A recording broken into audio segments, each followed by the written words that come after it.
7장 중간 정리 시작하겠습니다. 중간 정리 이걸 따로 넣은 것은 우리 앞에 1장에서 6장 이제 C++의 기본 문법을 배웠잖아요. 예, 이 기본 문법을 알아야지만 다음 8장부터 이제 본격적으로 객체지향 프로그래밍을 진행할 건데, 바로 객체지향 프로그래밍에 완벽하게 포커스를 맞춰서 프로그램 코딩을 하려면은 앞에서 배웠던 내용을 여러분이 완벽하게 알고 계셔야 합니다.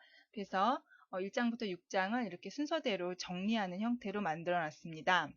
그래서 먼저 우리 C++ 시작하기. 우리 C++ 시작하기 1장에서는 우리 실습하는 준비했었죠. 네, 실습 매우 중요하다라고 했습니다. 여러분, 여태까지 직접 다 프로그램 코드를 다 입력하고 실행 결과 확인하고 하셨죠? 예, 바로 그걸 얘기하는 거죠. 프로그래밍 수업은 머리하고 눈으로만은 절대 우리가 배울 수가 없습니다. 반드시 직접 손으로 모든 프로그램 코드를 입력하고 수정해보고 에러 메시지 확인하고 디버깅 해보고 이렇게 직접 프로그램 코드하고 부딪혀 봐야지만 실력이 늡니다. 그래서 우리가 비주얼 C++ 2010 익스프레스 에디션 프로그램을 사용을 했잖아요. 이 비주얼 C++이라고 하는 프로그램 안에는 직접 프로그램 코드를 입력할 수 있게끔 해주는 편집기가 있고, 기계어로 번역해주는 컴파일러, 그 다음에 이제 우리 실행 파일을 만들어주는 링커 앤 로더가 다 같이 들어있었습니다. 그래서 우리가 보통 통합 툴이라고 얘기를 하지요. 그래서 이 비주얼 C++ 2010 익스프레스 에디션을 우리가 웹에서 다운로드 받아서 등록하는 작업까지 했지요. 될 수 있으면 이런 통합 툴은 너무 구버전을 사용하는 것보다는 신버전을 사용하는 것이 새롭게 갱신된 그런 코드들을 우리가 적용시킬 수가 있습니다. 그래서 비주얼 C++ 2010 익스프레스를 우리가 이용을 해서 이제 프로그램을 작성하는데, 이 비주얼 C++ 2010은 작업 단위가 프로젝트였죠. 예, 정확하게 용어를 얘기한다면 솔루션인데, 하나의 솔루션 안에 여러 개의 프로젝트가 포함된 형태로 들어가는데, 우리 그냥 흔히 프로젝트라고 많이 얘기를 합니다. 그래서 하나의 프로젝트에 여러 개의 파일을 포함을 시켜가지고 하나의 실행 파일을 만들어주는 거죠. 그래서 이 실행 파일이 바로 프로젝트 단위로 생성이 되는 거였어요. 그런데 이때 주의할 점이 여러 개의 파일을 포함하는데, 반드시 그 여러 개의 파일 안에는 메인 함수가 하나만 들어가야 한다라고 했었죠. 우리 메인 함수는 우리 6장에서 배웠던 것처럼 프로그램 실행하는 데 있어서 시작과 끝을 관장해주는 그런 특별한 함수였어요. 그래서 여러 개의 메인 함수가 있으면 실행 파일을 만들 때 어디서 시작하고 어디서 끝나는지 명확하지가 않죠. 그래서 반드시 하나만 존재해야 합니다. 그래서 이 내용을 기반으로 우리 이제 ch07 프로젝트를 작성을 해 보고요. 그 다음에 ch07 언더라인 01.cpp라는 이 파일을 한번 직접 새로 만들어서 이제 실습을 해보자라는 거예요. 실행해보고, 그리고 다시 프로젝트에 우리 지금 이제 프로젝트를 만들어 놨으면은 이 안에 계속해서 새로운 프로젝트로 실습하지 않고 이 프로젝트 안에 포함된 파일을 포함시켰다가 제거하고 다시 새로운 거 포함해서 제거하고 이런 방법 했었잖아요. 예, 바로 그런 식으로 한번 해보자라는 겁니다. 이거는 이제 우리가 앞에서 다 해보셨기 때문에 제가 그냥 간단하게 흐름만 한번 짚고 넘어간다면은, 제가 지금 CH07 프로젝트를 이미 불러왔는데요. 우선 솔루션 닫기를 하겠습니다. 우리가 새롭게 프로젝트를 만들 때는 파일에 새로 만들기 했었죠. 그래서 프로젝트 선택을 해줬고요. 그 다음에 우리가 지금 이제 콘솔 상태에서 입출력을 하는 환경이 기본이기 때문에 윈32 콘솔 응용 프로그램을 선택해 달라라고 얘기를 했습니다. 윈도우 32비트 운영 하에 돌아가는 응용 프로그램을 작성하겠고, 콘솔이라고 하는 것은 그 까만 화면, 텍스트로 입출력하는 그 화면을 얘기합니다. 그래서 그 화면에서 입출력을 하겠다라는 거죠. 그래서 프로젝트가 생성되는 위치 확인하시고, 그 다음에 여기다 이름을 써주게 되면은 해당 프로젝트가 우리가 생성이 되는 거였죠. 근데 우리가 이제 윈3이 콘솔 응용 프로그램의 그 프로젝트를 만들 때 주의할 점이, 이제 여기서 이름 입력하고 확인 눌렀을 때 우리 빈 프로젝트 단위 하기로 했었죠. 제가 여기서 테스트라고 하나 만들어 보겠습니다. 확인 누르게 되면은 지금 현재 프로젝트 설정 들어갑니다. 그래서 콘솔 응용 프로그램 맞고요. 그리고 콘솔 응용 프로그램에 추가 옵션으로 빈 프로젝트를 포함시켜 달라라고 얘기했습니다. 응용 프로그램 종류는 우리 콘솔 응용 프로그램으로 선택되어 있고, 그 그다음에 빈 프로젝트를 하게 되면은 순수하게 우리가 직접 입력한 코드만 들어가는 바로 그러한 프로젝트를 작성을 해주는 거죠. 그리고 마침 누르면은 이제 프로젝트가 솔루션이 만들어지고 그 밑에 프로젝트가 만들어졌었죠. 그리고 이제 새롭게 파일을 작성할 때 여기 소스 파일, 여러분 이제 ch07로 만들어서 직접 확인해 보세요. 소스 파일에서 이제 추가하고 우리 새 항목 했었죠. 그래서 내가 추가하려고 하는 것은 C++ 바로 확증제 CPP로 끝나는 요 소스 파일이다라는 거죠. 그래서 이름을 ch07_01로 하기로 했습니다. 이때 우리가 만드는 파일이 어느 위치에 생성이 되느냐, 우리 아까 테스트라고 하는 솔루션 밑에 테스트라는 프로젝트, 요 프로젝트에 그 현재 만드는 ch07_01이라는 파일이 만들어지는 거예요. 그래서 위치를 정확하게 확인해 보시기 바랍니다. 그래서 제가 이미 만들어 놓은 것을 한번 불러와서 해보겠습니다. 제가 07에 프로젝트를 열고요. 거기에 제가 지금 ch07_01을 이렇게 만들어 놨습니다. 그래서 우리가 F7키 눌러가지고 이제 컴파일하고 실제 빌드 작업을 다 해서 실행 파일을 만들어 주는 거였죠. 그래서 실행 파일이 만들어진 위치를 보면은 ch07이라고 하는 솔루션 밑에 디버그라고 하는 폴더 안에 요 ch07.exe 실행 파일이 만들어지는 거였죠. 그렇죠? 그래서 컨트롤 F5 하게 되면은 실행 파일이 만들어지는 거였습니다.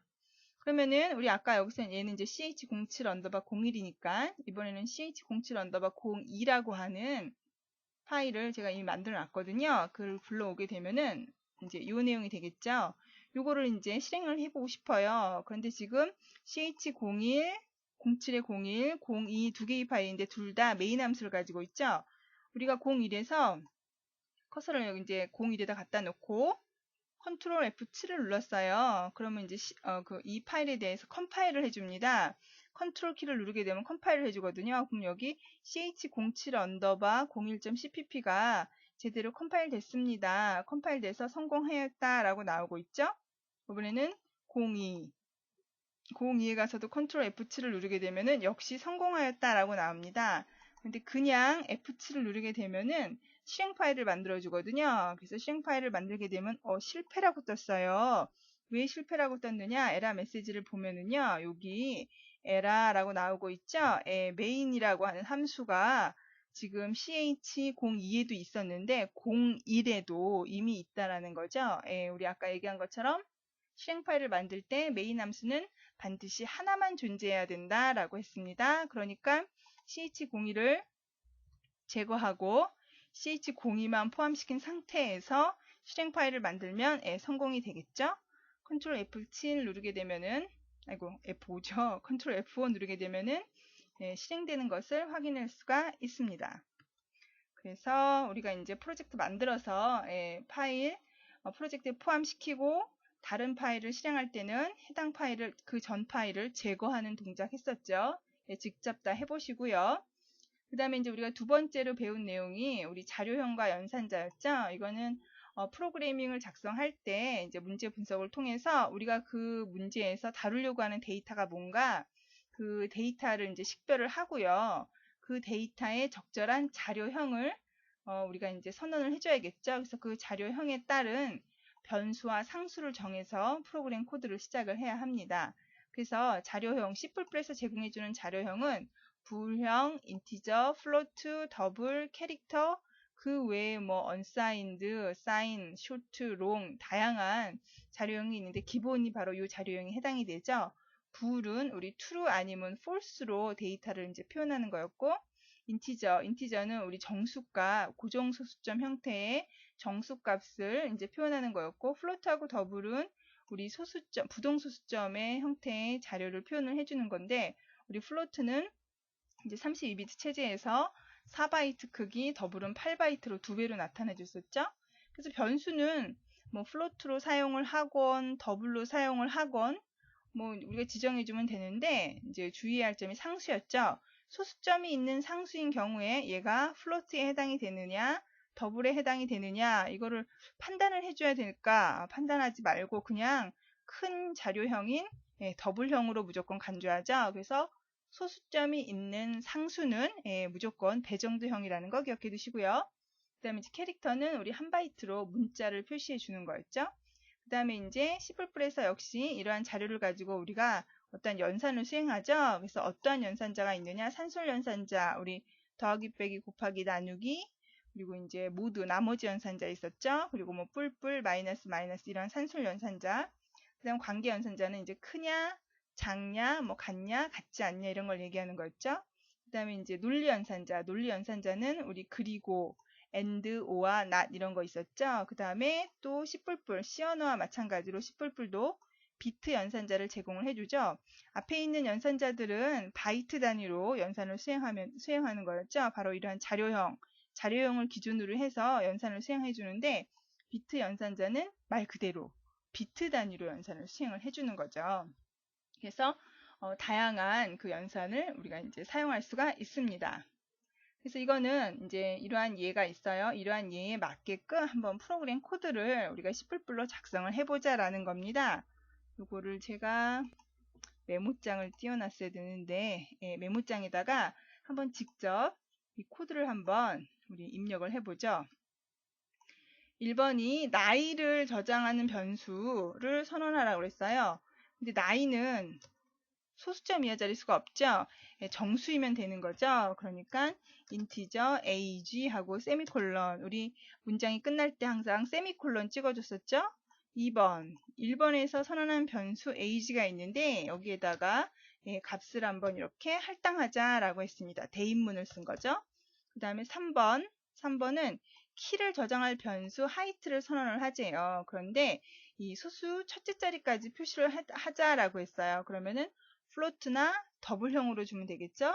더블형으로 한번 줘보겠습니다. 더블 하이트 세미콜론 찍어 주셔야겠고요. 그 다음에 키를 입력하세요. 우리 값을 입력하는 거, 콘솔에서 입력해 주는 것은 우리 C 콘솔 입력이라고 하는 객체를 사용을 했었어요. 그래서 콘솔에서 입력받은 것을 하이트라고 하는 변수에다 넣어달라라는 거였죠. 근데 이렇게 하게 되면은 우리 프로그램 실행했을 때 커서가 그냥 깜빡깜빡거리죠. 이왕이면 커서가 깜빡거리는 그 앞에다가 지금 무엇을 입력할 것인가 메시지를 뿌려주면 좀 더 좋겠죠. 그래서 메시지를 이렇게 표시해주면 화면에 메시지 나오고 그 옆에서 커서가 깜빡대고 있겠죠. 그 다음에 원의 반지름을 저장할 변수 reduce를 선언을 해주는데 반지름을 소수점 이하 자릿수 표시하지 않는 거를 얘기했습니다. 그러면은 인티저가 되겠죠. 이거 인티저. 그래서 여기는 반지름을 저장할 변수이고요. 그 다음에 이제 원의 면적을 저장할 변수를 또 역시 선언하자라고 했어요. 그러면 반지름이 정수니까 원의 면적도 정수형 인티저로 해야 하는가? 그렇진 않죠. 우리가 원의 면적을 계산하려면 2파이 r 이잖아요. 그러면은 그 파이 값이 3.14였죠. 배정도 자료형이 들어간다는 거죠. 배정도하고 정수하고 연산을 하면은 연산 결과는 배정도였어요. 큰 자리형으로 간다라고 했어요. 그렇기 때문에 결과값 에어리어는 당연히 더블로 줘야겠죠. 이렇게.